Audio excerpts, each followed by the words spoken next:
They say that beauty lies in the eyes of the beholder. It may be true or false, but one thing we know for sure is that beauty is only skin deep. A young lady named Susan from America met a guy named Mark when they were both attending college. She fell head over heels for him, but it seemed like he felt the same way about her. So after dating each other for a few years, they decided to get married. Their families were overjoyed to hear the happy news, and everyone wished them well for their future together. Together, Susan and Mark had a beautiful daughter, whom they named Lily. Mark was a hard-working guy who knew how to make money. He worked in New York City, and because of his dedication to his job, he became one of the best workers in the company. Because of this, he got promoted. But there's a saying that all good things must come to an end. Let's find out what happened to these three next. Mark became so successful in his work that he started spending more time at work than at home. The poor little girl missed her father so much and would cry every night. Susan didn't like that. Her husband was never home. Every time Mark came home, they would argue about who was at fault.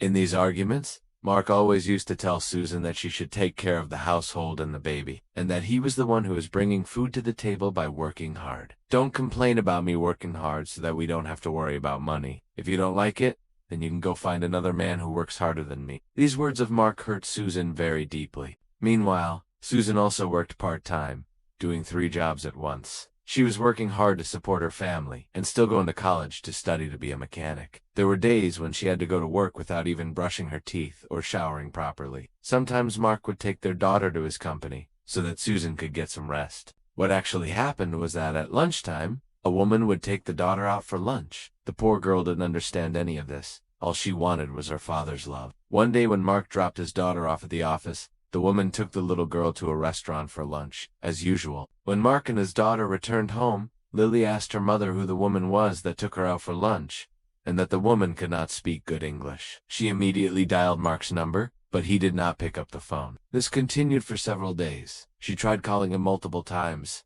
but he was either busy or simply ignored her calls. Susan did not know what to do. She loved her husband and wanted him to be happy, so she decided to do something about the situation. After Susie had done some investigation, she found out that the woman worked as a receptionist at Mark's company. She searched for the woman on social media and found out that she was from the Philippines. Knowing all this, Susan was even more determined to find out the truth. One day when Mark was taking his daughter to his company, Susan followed them in another car. To her surprise, she saw Mark drop his daughter off at the office and then drive off in another car. This scene infuriated her. She drove to the office and confronted the woman, demanding an explanation. The woman was shocked to see Susan there. She tried to explain that there was nothing going on between her and Mark, but Susan did not believe her. She forced the woman to call Mark and ask him to come to the office immediately. When Mark arrived, Susan confronted him, asking for an explanation. Mark was shocked to see his wife there and he tried to defend himself, but Susan did not listen to anything he had to say. She grabbed his shirt and screamed,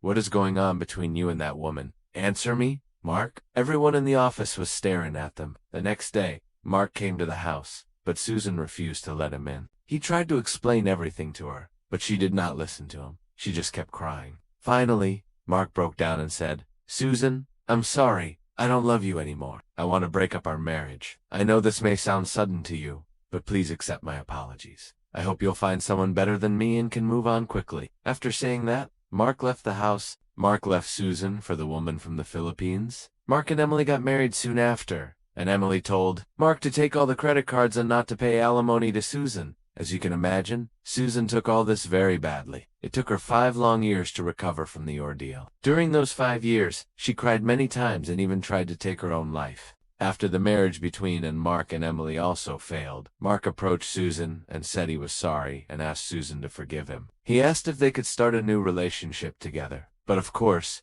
Susan declined and told Mark to back to his Filipino wife. But he said he would not go back and that the marriage has ended and that Emily was cheating on him. 6 years passed, and Susan met a nice guy who treated her like a queen. They are now married and they both live a happy life.